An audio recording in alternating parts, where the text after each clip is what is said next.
하나님 말씀 함께 보겠습니다. 창세기 21장 1절에서부터 21절까지의 말씀입니다. 창세기 21장 1절에서부터 21절까지 교독하겠습니다. 제가 먼저 1절을 읽겠습니다.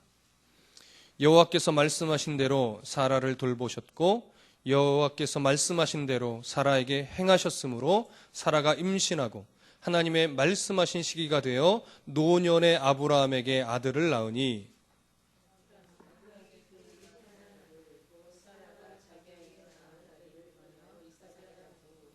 그 아들 이삭이 난 지 8일 만에 그가 하나님의 명령하신 대로 할례를 행하였더라.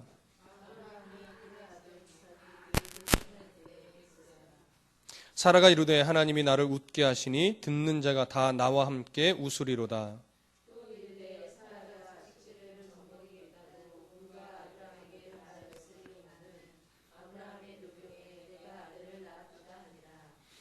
아이가 자라매 젖을 때고 이삭이 젖을 때는 날에 아브라함이 큰 잔치를 베풀었더라.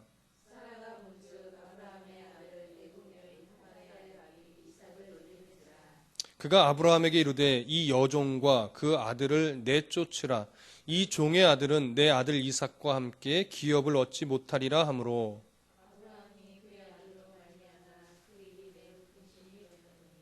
하나님이 아브라함에게 이르시되 네 아이나 네 여종으로 말미암아 근심하지 말고 사라가 네게 이른 말을 다 들으라. 이삭에게서 나는 자라야 네 씨라 부를 것임이니라.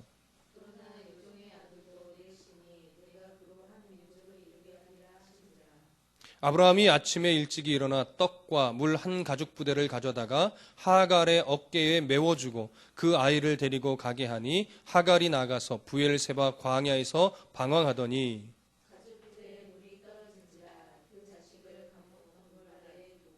이르되 아이가 죽는 것을 참아 보지 못하겠다 하고 화살 한바탕 거리 떨어져 마주 앉아 바라보며 소리내어 우니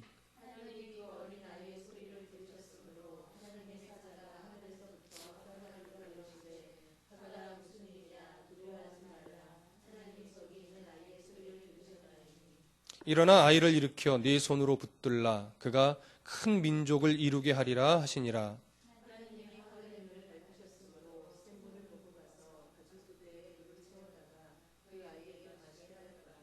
하나님이 그 아이와 함께 계심에 그가 장성하여 광야에서 거주하며 활 쏘는 자가 되었더니 그가 바란 광야에 거주할 때에 그의 어머니가 그를 위하여 애굽 땅에서 아내를 얻어 주었더라.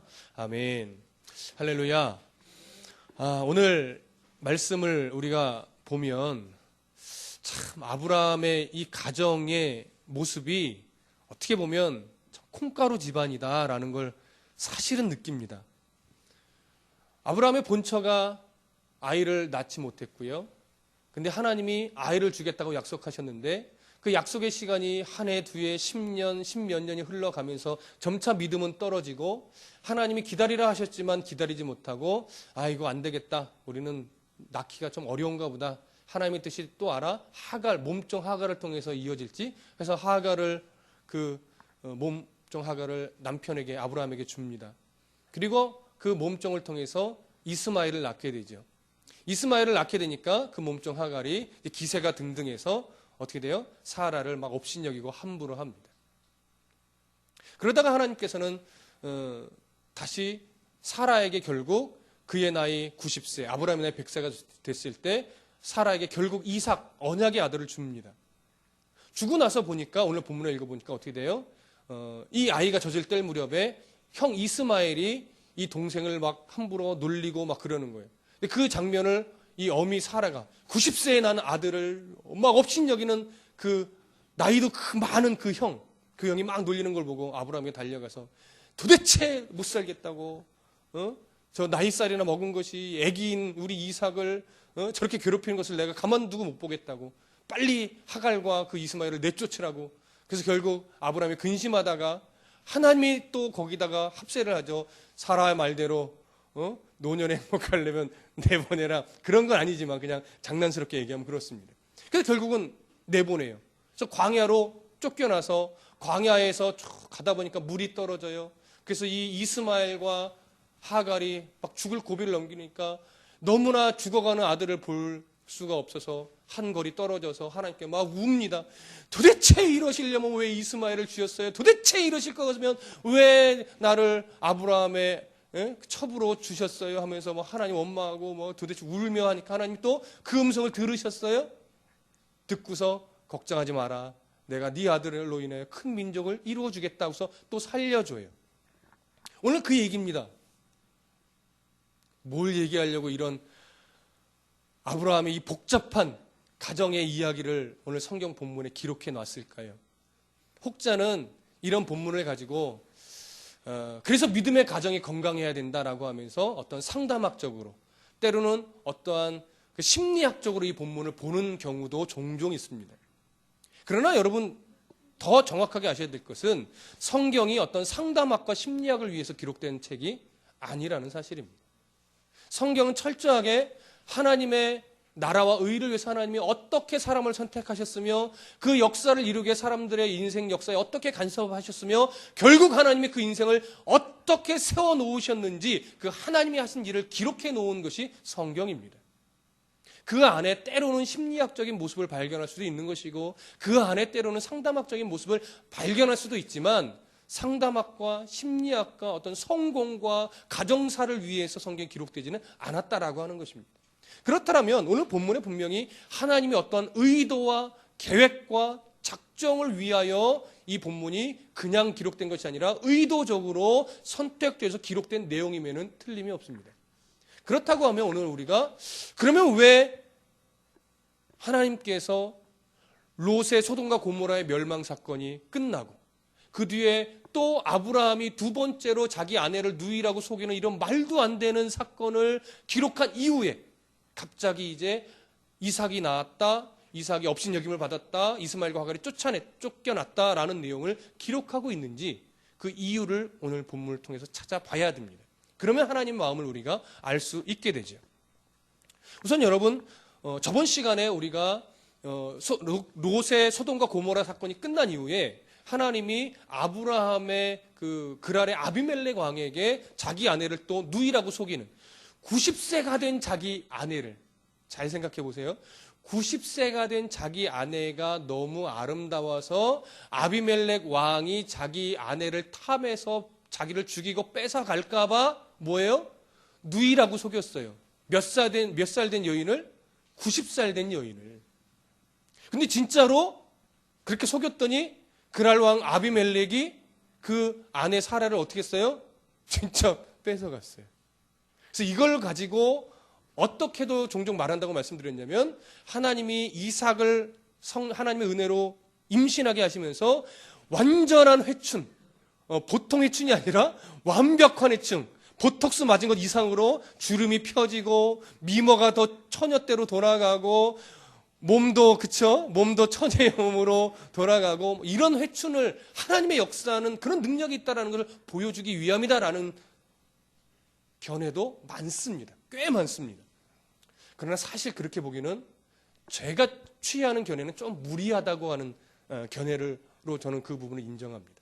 그래서 우리가 그것을 인정하는 부분은 뭐냐면 아브라함의 세력이 그랄 왕 아비멜렉이 무시할 수 없을 만큼 나름대로 꽤 컸다라는 거예요. 나라를 이루기에는 아직 작지만 그래도 무시할 수 없을 만큼의 그의 세력이 커졌기 때문에 그의 세력과 연합하여 동맹을 맺기 위한 하나의 방법은 뭐예요? 그의 친족 중에 하나 되는 사람과 정략 결혼을 맺는 겁니다. 근데 아브라함에게 현재 누이로 불릴 수 있는 형제는 몇 명밖에 없어요? 한 명밖에 없어요. 사라. 실제로 이복 누이거든요. 실제로. 그래서 그 이복 누이인 사라를 자기의 아내로 정략 결혼을 맺은 겁니다. 그러나 하나님이 결국 사라를 보호해 내셨죠. 왜요? 이삭을 낳아야 되니까. 하나님의 역사를 이루어야 되니까. 그래서 그렇게 하나님의 보호하심의 손길을 기록하면서 아브라함이 누구라고 성경이 증거했다고 말씀드렸어요? 선지자라고 성경이 증거하고 있다고 말씀드렸습니다. 왜요?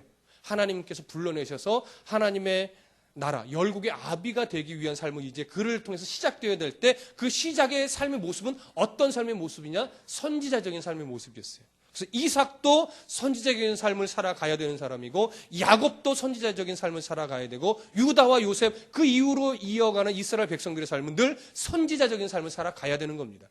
예수 그리스도의 탄생 이후에 오늘 우리도 선지자적인 삶을 살아가야 되는 것이 마땅합니다. 그래서 감히 여러분들은 신약 시대의 선지자라고도 부를 수 있는 겁니다. 그러면 그렇게 아브라함의 존재됨, 그가 어떻게 살아가야 될지를 하나님께서 보여주신 이후에 이제 드디어 약속의 아들 이삭이 태어납니다. 오늘 1절과 2절을 다 같이 읽어볼까요? 1절과 2절 다 같이 한번 시작. 여호와께서 말씀하신 대로 사라를 돌보셨고 여호와께서 말씀하신 대로 사라에게 행하셨으므로 사라가 임신하고 하나님이 말씀하신 시기가 되어 노년의 아브라함에게 아들을 낳으니. 자, 여기 보면 여러분 1절과 2절에서 우리의 눈을 자꾸 자극하는 반복되는 구절이 보일 겁니다. 뭐죠? 여호와께서 말씀하신 대로. 보세요. 여호와께서 말씀하신 대로 하나님이 사라를 뭐 하셨어요? 돌보셨어요. 애굽 왕 바로에게서도 지켜내셨고 그랄 왕 아비멜렉에서도 지켜내셨습니다. 보호하셨어요. 그 어느 누구의 손도 타지 못하도록 지켜내셨단 말이에요. 그리고 여호와께서 말씀하신 대로 뭐 하셨어요? 사라에게 행하셨어요. 사라에게 행하셔서 어떠한 일이 벌어진 거예요? 노년 90세의 나이에 이삭을 임신했어요. 그리고 하나님이 말씀하신 시기가 돼요. 이 말씀하신 시기라는 것은 여호와께서 말씀하신 대로 약속하신 뭐가 됐다는 거예요? 시기가 됐다는 거예요. 그래서 결국 노년의 아브라함에게 어떻게 됐습니까? 아들 이삭을 낳아 주었어요. 왜 하나님이 1절과 2절에서 여호와께서 말씀하신 대로라는 이 말을 3번이나 반복하고 있을까요? 아주 중요한 내용입니다. 왜 이것을 3번이나 강조하고 있냐면 하나님께서 아브라함과 사라의 가정에 이삭을 허락하신 것은 그 허락하심 속에 하나님의 뜻과 작정하심이 있는데 그 작정함을 이루기 위해서 태어난 아들 이삭은 결코 사람의 능력과 사람의 어떤 계획과 사람의 어떠함 속에 낳은 사건이 아니라는 거예요. 하나님께서 그 아들을 약속하셨고 하나님께서 그 아들을 낳을 수 있도록 인간의 방법이 개입되지 않도록 간섭하셨으며 결국 인간의 개입 없이 철저하게 하나님의 간섭과 하나님의 뜻 안에서 아들 이삭이 태어났다라고 하는 겁니다. 이것을 강조하는 겁니다. 그래서 사람의 능력으로는 완전히 불가능해졌을 때, 사람의 힘으로는 절대 아들을 낳을 수 없는 그때에 아들 이삭이 하나님의 방법으로, 하나님의 돌보심으로, 하나님이 말씀하신 그대로 행하심으로 아들 이삭을 낳았다라고 하는 부분을 지금 강조하기 위해서 오늘 1절과 2절에 여호와께서 말씀하신 대로라는 표현을 지금 하고 있는 것입니다. 자, 그러면 오늘 여호와께서 말씀하신 대로라는 것을 강조하면서 오늘 본문이 또 한 단어에 힘을 주고 있다는 것을 보게 되는데 그것이 몇 절이냐면 어떤 말이냐면 2절에 보시니까 사라가 임신하고 하나님의 말씀하신 시기가 되어 노년의 아브라함에게 어떻게 해요? 아들을 낳으니 말씀하신 시기가 되었다라고 말합니다. 여기 말씀하신 시기라는 것은 하나님께서 사라가 임신을 하고 아이를 낳을 수 있게 되기까지 하나님이 어떻게 간섭하셨으며 어떻게 돌보셨으며 어떻게 행하셨는지 그리고 아브라함을 어떻게 끌고 오셨는지 그 흔적이 담겨 있는 구절이에요. 하나님이 말씀하신 시기. 자, 그러면요. 여기 시기라는 이 말은 히브리적인 느낌으로 보면 하나님께서 작정해 놓으신 어떤 특별한 시기를 말합니다. 한번 생각해 보세요. 하나님이 아브라함에게 작정하신 아주 특별한 시기라는 것은 어떤 시기입니까? 아들을 낳게 되는 시기죠. 근데 아들을 낳게 되는 시기인데 그 시기가 특별하게 또 무엇을 보여주냐면 아브라함이 절대로 아들을 낳을 수 없게 되는 그 시기. 이 말 이해되세요? 하나님께서 아브라함에게 약속하신 이 시기는요. 아브라함이 살아오면서 중간중간 계속 말씀하셨어요. 하나님의 때에 하나님이 주실 것이다. 그것도 구체적으로 아들에 대한 약속을 계속 구체적으로 중간중간 보여주셨어요. 그래서 결국 낳는 그 시기는 어느 때냐? 아브라함이 자신의 힘으로 아들 낳기를 포기할 수밖에 없는 그 시기. 스스로 뭐 내려놓음이라는 그런 느낌처럼 나는 이제 하나님의 은혜 없이는 아들을 안 낳아. 이런 믿음의 고백이 아니고요. 이런 고백이 아니고요. 아브라함이 이제 낳고 싶어도 낳을 수 없어서 어쩔 수 없이 포기할 수밖에 없는 그 시기. 내가 어떻게조차도 할 수 없게 될 수밖에 없는 그 시기. 그 시기를 말하는 거예요. 그러니까 중간중간 보시면 아브라함에게는 계속 가능성의 여지가 있었어요. 아들을 낳을 수 있는 가능성의 여지. 그때 하나님은 아브라함은요. 이때쯤 되면 하나님이 약속하신 아들을 주시지 않겠어? 라는 기대를 품었을 거예요. 근데 하나님은 줄 거야. 그래서 아브라함은 이제 주시겠지 했는데 주셔요, 안 주셔요? 안 주셔요. 왜요? 아직 하나님이 작정하신 시기가 안 됐어요. 왜 안 됐다고 보는 거예요? 아브라함이 아직도 자기 힘으로 낳을 가능성의 여지가 있으니까. 그걸 바라보고 있으니까. 그래서 조금 더 세월이 흘러요. 이쯤 되면 주시지 않겠어? 근데 하나님은 주시겠다 약속했어요. 근데 실제로 주셔요, 안 주셔요? 안 주셔요. 이유는 아직도 가능성의 여지가 이만큼 남아있기 때문에. 그래서 이제 세월이 또 많이 흘렀어요. 그래, 이제 마지막이다. 이번에 안 주시면 나는 가능성이 없다. 하나님이 또 뭐예요? 줄 거야. 누구를 통해서? 사라를 통해서 줄 거야. 걱정. 하갈도 아니야. 사라를 통해서 줄 거야. 그래, 주시겠지. 주셔요, 안 주셔요? 안 주셔요. 왜요? 코딱지만큼 여지가 아직 남아 있어서. 이해되십니까? 코딱지만큼이라도 여지가 남아 있으니까 안 주시는 거예요. 그래서 결국 사라의 나이 90세가 될 무렵, 아브라함의 100세가 될 무렵에 이제는 안 됩니다, 하나님. 어떠한 방법을 써도 이제는 뭐예요? 못 납니다. 이스마엘이나 하나님의 몰로 그냥 언약의 백성으로 그냥 그렇게 생각해 주세요. 그때 하나님 뭐예요? 아니다. 내년 이맘때 누가 날 것이다? 사라가 내가 너에게 약속한 아들을 줄 것이다. 그래서 모든 것이 포기되어졌을 때 하나님이 기다리시죠. 포기할 수밖에 없을 때까지. 그렇게 하나님의 인내하심으로 기다려서 결국 사람의 가능성이 포기되어졌을 그때에 하나님이 누구를 주셨다는 얘기예요. 이삭을 주셨다는 거예요. 이게 바로 말씀하신 시기입니다. 그러니까 말씀하신 시기라는 것을 다르게 표현하면요. 하나님이 아브라함이 지 가능성을 포기할 때까지 정말 인내함으로 하나님이 기다려주신 시기예요. 왜 꼭 그럴 수밖에 없어요? 라고 말하지만 거기에는 인간의 능력이 개입되면 안 되어야만 하는 그 이유가 있기 때문에 그래요. 근데 보세요. 이렇게 질문하실 수 있을까요? 꼭 100세여야만 됐어요? 근데 저는 감히 말합니다. 100세 아니어도 됐었어요. 가능성을 포기할 수만 있었다면, 내가 뭔가 할 수 있다라는 이 마음을 포기해 버릴 수만 있었다면 더 땡겨졌을 수도 있을 거예요. 근데 당시 유대 문화에서는 100살이라는 그 나이가 인간의 힘으로는 절대 아이를 낳을 수 없다라고 공식적으로 선언된 나이입니다. 율법적으로. 오늘날은요, 한국의 최고령 출산 나이가 몇 살인지 아십니까? 57세예요. 제가 인터넷에서 검색해 봤어요.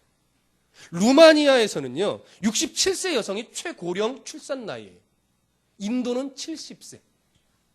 그러니까 만약에 오늘날 하나님이 어떤 아브라함의 역사를 끌어가신다고 하면 100세가 아니라 한 70세까지는 나으니까 여자의 나이 한 75세나 80세 정도의 이삭을 주실 수도 있었겠지요. 왜? 그때 의학적으로 못 낳습니다라고 정해진 시기니까. 그렇게 인정되니까. 그렇죠? 그러니까 굳이 100살일 수밖에 없었던 이유는 당시에 어쨌든 그런 생물학적인 문화가 이제 100살이면 절대, 여자 나이 90살이면 절대 못 낳습니다라고 인정되었기 때문에 그때까지 하나님이 어떻게 돼요? 이삭을 빨리 주고 싶은데 하나님도 참으신 거예요. 참으신 거예요. 우리는 이런 하나님의 시기를 바라볼 수 있는 눈이 열리셔야 됩니다.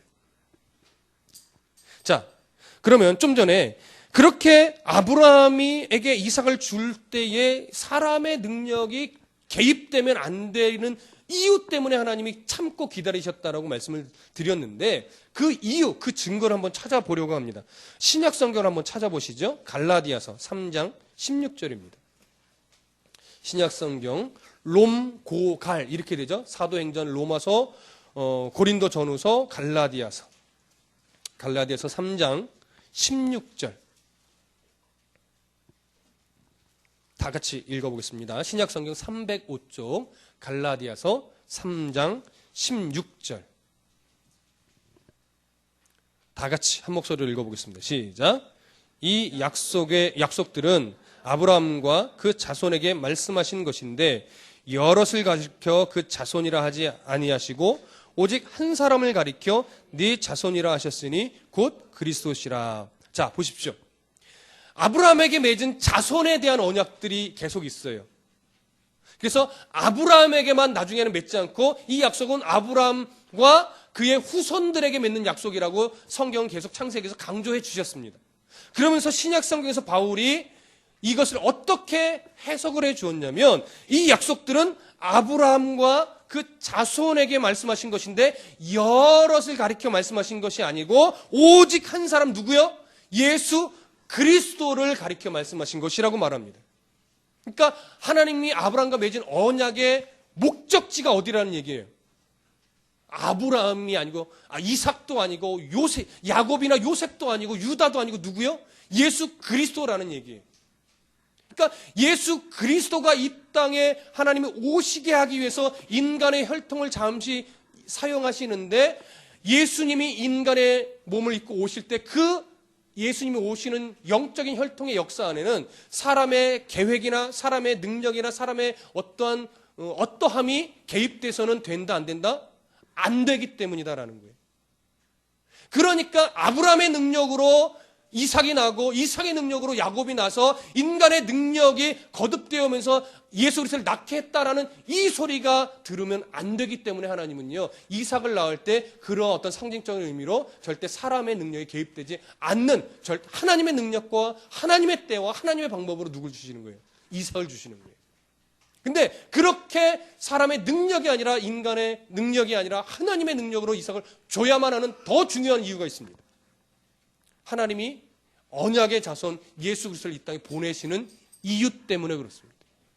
여러분, 하나님께서 예수 그리스도를 이 땅에 보내신 이유가 뭡니까? 구속을 위해서입니다. 인간의 죄를 대신해서 죽어주시고 그 다음에 죽은 지 사흘 만에 부활하셔서 우리의 죄를 맑게 도말하시기 위해서 하나님이 그 일을 작정하셔서 예수를 보내셨는데 예수 그리스도 이 땅에 오실 때 인간의 혈통 속에서 인간의 방법과 인간의 능력이 개입된다고 하면 세상 사람들은 예수도 죄인인데 이렇게 말할 겁니다. 예수도 죄를 따라 난 존재인데 이렇게 말할 겁니다. 그러면 예수 그리스도는 이 땅에서 우리의 죄를 끌어안고 모든 인류의 죄를 끌어안고 죽을 만한 자격이 될까요? 안 될까요? 안 됩니다. 그렇기 때문에 언약의 열국의 아비로 선택되어진 아브라함이 이삭을 낳을 그때부터 사람의 능력으로 언약의 자손이 태어나는 것이 아니라 하나님의 때에 하나님의 방법과 하나님의 도우심과 하나님의 행하심으로 자녀가 태어나는 거예요. 그래서 그 하나님의 섭리와 간섭이 아브라함 후손의 역사 속에 계속 간섭하셔서 결국 내가 내 언약의 백성을 버리지 않고 누구를 낳게 하시겠다? 예수 그리스도, 구속의 예수 그리스도를 낳게 하시도록 내가 간섭하여 그것을 이루어내겠다라고 하나님이 작정하신 거예요. 그 작정하심, 그 하나님의 마음이 아브라함의 이 이삭을 낳는 사건에 그대로 담겨 있는 겁니다. 그러니까 우리가 아브라함과 이삭을 볼 때 하나님이 약속하신 대로 이삭을 줬구나 이런 측면으로만 보시면 성경을 너무 어떻게 돼요? 얕게 보시는 거예요. 구속의 역사까지 이 내용이 연결되는 거예요. 예수 그리스도를 오게 하시고 오신 그 이후에 그 첫머리에 바로 아브라함과 이삭의 사건이 들어있는 겁니다. 그렇게 하나님은 사라를 지켜내셨습니다. 그리고 아브라함을 성숙한 하나님의 백성으로 만들어 가셨습니다. 그리고 결국 이제 하나님의 때가 되고 시기가 돼 약속하신 아들 누가 태어났어요? 이삭이 태어났습니다. 그래서 결국 늘 밝게 웃지 못했던 사라가 이제 아들을 갖고 아들을 태어남으로 말미암아 하나님이 나를 웃게 하시니 내가 비로소 어떻게 해요? 기쁘게 감사함으로 웃게 되었다라고 성경이 고백하고 있죠. 여러분, 우리에게 이런 하나님의 은혜를 체험하고 나라의 역사를 책임지시는 하나님을 바라볼 때 기쁨의 미소를 하나님 앞에서 지을 수 있기를 바랍니다. 여러분, 믿음의 백성은 그 얼굴에 책임을 지셔야 돼요. 하나님을 믿는 백성인데 날마다 인상 쓰고 있고 날마다 힘들다고만 하고 날마다 왜 이렇게 나는 안 풀리는지 몰라 이렇게만 얘기한다면 누가 예수 믿고 싶겠습니까? 나는 돈이 좀 없어도 늘 하나님으로 인해 행복해. 우리 자식이 아직은 잘 나가진 않지만 그래도 하나님 안에서 우리 함께 믿음 생활하고 하나님 바라보고 살아가니까 부족한 줄 모르겠어. 꼭 뭐 장관해야 돼. 뭐 대기업 꼭 들어가야 돼. 부족한 대로 살지만 하나님 안에서 우리가 기쁘게 살잖아. 아우 당신은 그렇게 가진 게 많아서 왜 이렇게 맨날 인상 써. 우리 봐. 예수 그리스도 믿는 가정이니까 얼마나 행복해. 보여주셔야 돼요. 보여주셔야 돼요. 아브라함의 가정이 그렇게 하나님께 만들어지고 있었단 말이에요. 자, 이제 창세기로 다시 한번 돌아가시죠. 창세기 21장. 다시 한번 본문으로 들어갑니다. 이제 그렇게 이삭이, 약속의 아들 이삭이 태어났습니다. 그리고 태어나서 어느 정도의 시간이 흘렀느냐? 대략 3년 정도의 시간이 흘렀습니다. 여기 젖을 떼었다라고 말하는데 젖을 떼었다라고 하는 말은요. 히브리 문화 속에서 보통 한 3년 정도, 3살 무렵에 젖을 뗀다고 합니다. 그래서 이 시기를 대략 3살 그 내외로 지금 학자들이 보는 겁니다. 그래서 3살 내외 정도 됐을 무렵인데 그때 어떤 일이 벌어졌는지 한번 보시죠. 8절과 9절입니다. 다 같이 읽습니다. 시작. 아이가 자라매 젖을 떼고 이삭이 젖을 떼는 날에 아브라함이 큰 잔치를 베풀었더라. 사라가 본즉 아브라함의 아들 애굽 여인 하갈의 아들이 이삭을 놀리는지라. 여러분 지금 이삭의 나이가 3살 정도 됐다라고 하면 이스마엘의 나이는 대략 몇 살이 됐냐면 18살 내외가 됐다는 얘기입니다. 왜냐하면 한 14년 정도 차이가 나거든요. 그러니까 18살 내외니까 18살짜리와 3살짜리를 비교해 보세요. 이거는 어른과 애예요. 근데 3살 될 무렵에 아브라함이 기쁨으로 이 잔치를 베풀어 줬어요. 이삭을 위해서. 근데 그것이 기분 나빴는지 어쨌는지 모르겠지만 이 이스마엘이 이삭을 성경에 놀렸다라고 기록하고 있는데 여기 놀렸다라는 것은요. 어떤 의미냐면 단순하게 그냥 그 호기심과 어떤 그 심술 굳은 마음으로 놀렸다라는 것이 아니고 그의 생명이 위협스러울 정도의 아주 심한 행위를 말하는 겁니다. 어떤 학자는 이 단어 안에 성적인 폭행의 의미가 담겨 있다라고도 견해를 밝히는 사람이 있는데 조금 앞서가는 부분이기도 합니다. 그래서 그걸 따라가기는 어렵지만 무시할 수는 없습니다. 왜냐하면 고대 랍비들의 문헌을 보면 고대 랍비들의 문헌 속에 이 이스마엘에 대해서 어떤 기록을 갖고 있냐면 이스마엘이 한 15살쯤 됐을 무렵에 가나안의 우상을 갖고 들어와서 마치 가나안 사람인 것처럼 그 우상에게 절했다라는 기록이 있어요. 뭐 정확하게 그것이 옳다라고 보기는 어렵지만 참고할 만한 내용이긴 합니다. 또 하나, 또 어떠한 그 랍비들의 문헌의 기록도 있냐면 이 이스마엘이 이삭에게 장난으로 화살을 쏘며 놀았다. 그러니까 잘못하면 어떻게 돼? 장난감 화살 얘기하는 것이 아니에요. 진짜 사냥에 쓰는 화살을 얘기하는 거예요. 그걸로 장난스럽게 화살을 쏘는데 그게 장난이에요? 잘못 맞으면 죽는 거예요. 그러니까 이런 행위가 지금 오늘 8절 9절에서 이삭을 놀리는 행위가 그런 행위인지는 정확하게 알 수 없지만 분명한 것은 그럴 정도로 이삭의 생명이 위협받을 정도의 장난을 지금 치고 있다라고 하는 거죠. 그러니까 장난으로 보기 어려운 거예요. 너 때문에 내가 장자의 이 역할을 못하게 됐다. 너 때문에. 이게 있지 않았겠습니까? 이삭만 안 태어났으면 이스마엘이 아브라함의 장자로서 모든 상속권이 누구에게 와요? 이삭에게, 이스마엘에게 온단 말이에요. 그것을 어디서 우리가 알 수 있냐면 10절 보세요. 10절 다 같이 읽어봅니다. 시작. 그가 아브라함에게 이르되 이 여종과 그 아들을 내쫓으라. 이 종의 아들은 내 아들 이삭과 함께 기업을 얻지 못하리라 하므로. 기업을 얻지 못한다는 게 뭡니까? 상속받지 못하게 하겠다라는 거예요. 그러면 상속을 받을 수 있는 현재 자격을 이스마엘이 얻었다라는 이야기가 됩니다. 그러니까 이 상속자의 권한을 얻었다라는 것은 뭐냐면 이제 이 이스마엘이 태어났을 때 아브라함이 이는 내 상속을 받을 만한 아들이다라고 인정해 줬다라는 거예요. 그러면 하갈은 이제 아브라함이 거의 정식 부인에 가까운 존재가 된 겁니다. 그러니까 내어 쫓았다고 할 때, 그렇기 때문에 아브라함이 하갈에게 이혼 증서를 써주고 내보냈다라고 보는 견해가 많습니다. 왜냐하면 이혼 증서를 써주지 않고 내보내면 나중에 돌아와서 상속권을 행사하려고 할 때 그것을 막지 못한대. 그러나 그 첩을에게 이혼 증서를 써줘서 내쫓으면 그 액에서 태어난 아들에게 주어질 상속권도 자동적으로 어떻게 돼요? 없어진다고 합니다. 당시 문화 속에서. 그러니까 기업을 같이 얻지 못하리라 빨리 내보내십시오 할 때 이것은 빨리 이혼 증서를 써주고 상속권도 없앤 후에 그들이 가야 될 곳으로 갈 수 있도록 내보내십시오. 이 얘기를 지금 성경이 은연중에 드러내는 거예요.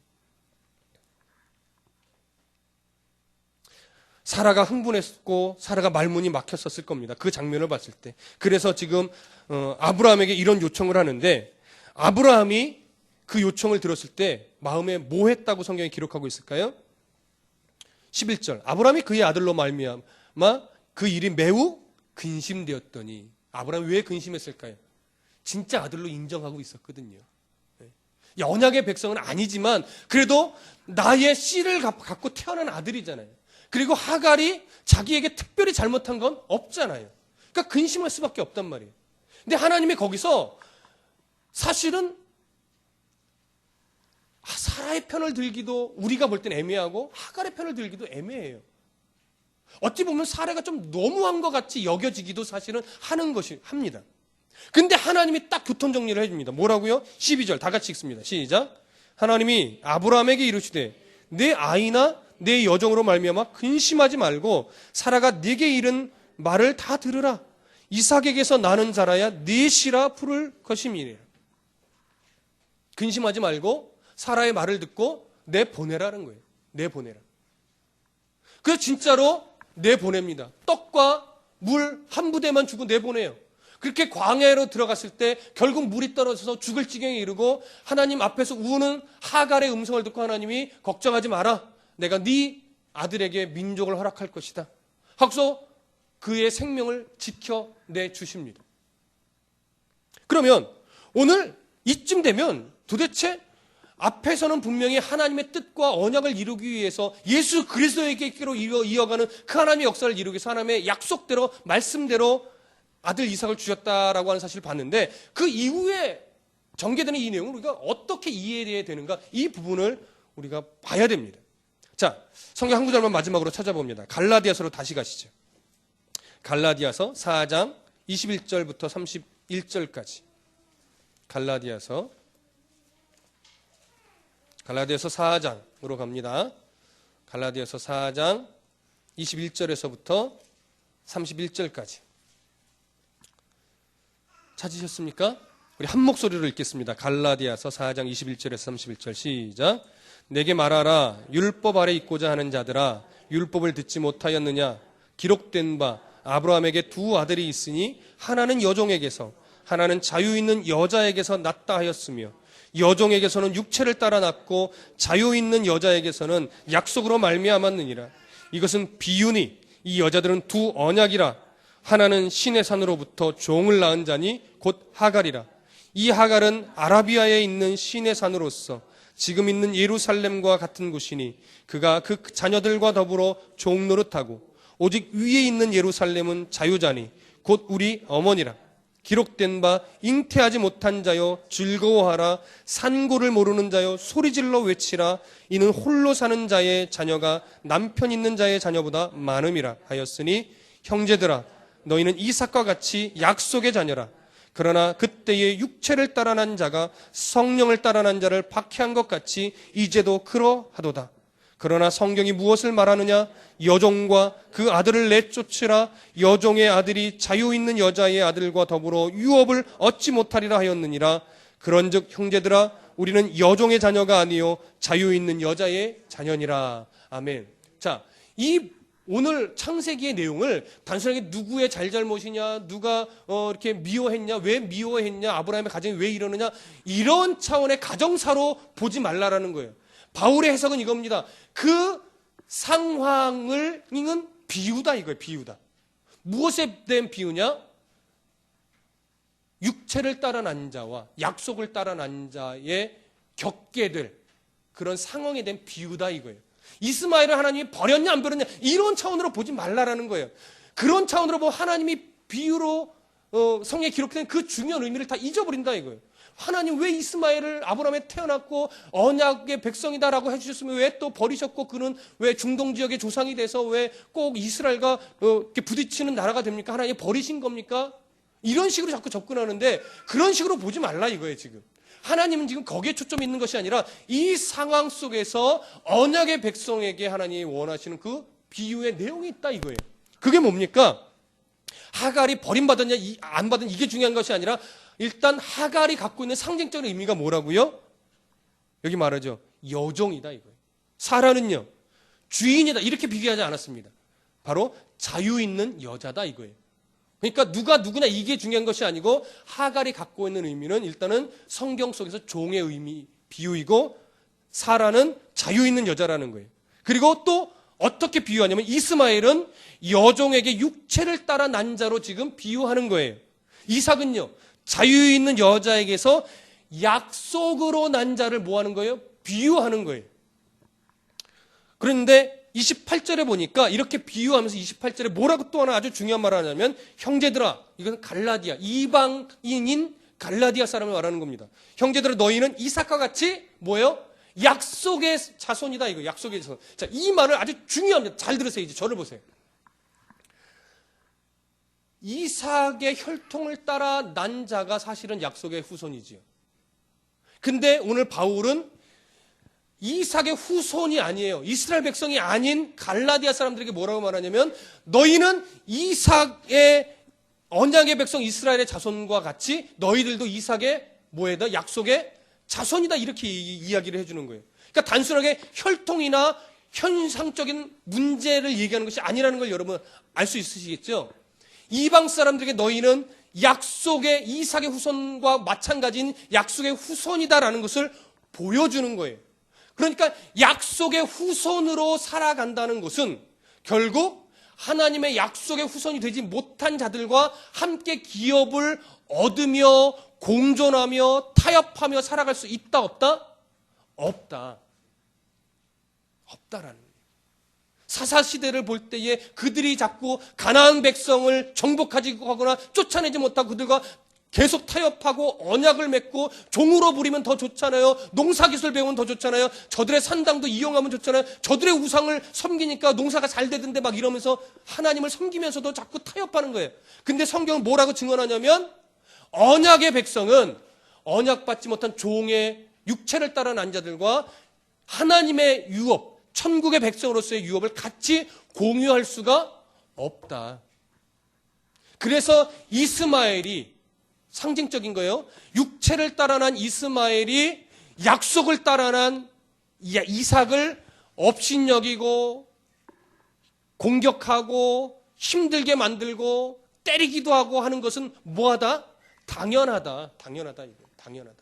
왜요? 함께 유업을 얻을 수 없기 때문에. 그러니 너희들은 거기서 왜요 하지 말고 내가 언약의 백성으로 가니까 세상과 부딪힐 수밖에 없는 것이구나. 그러니 내가 더 어떠한 모습으로 살아야 되겠다? 약속의 백성으로서 언약의 자손으로서 선지자적인 삶을 살아가야 되겠다.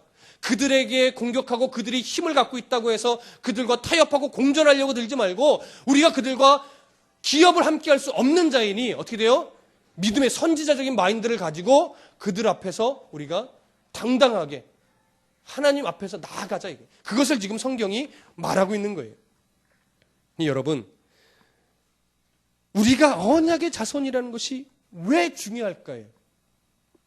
세상이 우리를 공격하고 힘들게 할 때 하나님은 마치 우리를 버리신 것 같이 여길 수 있겠지만 하나님은 아브라함을 선택하셔서 만드시고 이삭을 말씀하신 대로 돌보시고 말씀하신 대로 행하여 아이를 주시고 약속하신 시기가 되어 이삭을 주셨듯이 오늘 우리들도 똑같이 언약의 백성으로 대우하시고 우리를 포기하지 않고 우리를 계속 간섭하여 만져주신다라는 거예요. 자주 넘어지겠지만 자주 의심하고 자주 죄악의 길에 서겠지만 그때마다 하나님은 우리를 약속하신 말씀대로 일으키시고 약속하신 말씀대로 성숙하게 다듬으시고 약속하신 말씀대로 우리를 하나님 원하시는 그 시기에 원하시는 사람으로 성숙하게 만들어 놓으셔서 하나님의 나라와 의를 위한 백성으로 삼으시겠다라는 거예요. 이 약속이 이 내용 안에 담겨 있기 때문에 오늘 우리가 그 언약의 백성으로 인정받고 있다라고 하는 이 사실이 중요한 거예요. 그러니까 여러분 실망하지 마십시오. 실족하지도 마십시오. 상처받지도 마십시오. 세상이 우리를 힘들게 하고 때로는 세상적으로 우리가 너무 보잘것없는 사람으로 되어져 있고 하는 것도 당연한 거예요. 우리의 존재됨 때문에. 그래서 여러분 우리가 이 사실을 확신하고 기쁨으로 신앙의 걸음을 걷는다면 하나님이 우리를 통해서 아름다운 열매, 영적인 그 열매를 맺어 가실 겁니다. 그 사실을 확신하십시오. 이삭을 낳을 수 있도록 사라를 보호하신 하나님의 손길이 오늘도 우리와 함께 있음을 믿고 주님 부르실 그때까지 이 믿음의 걸음을 한 걸음 한 걸음 나아갈 수 있기를 간절히 소원합니다.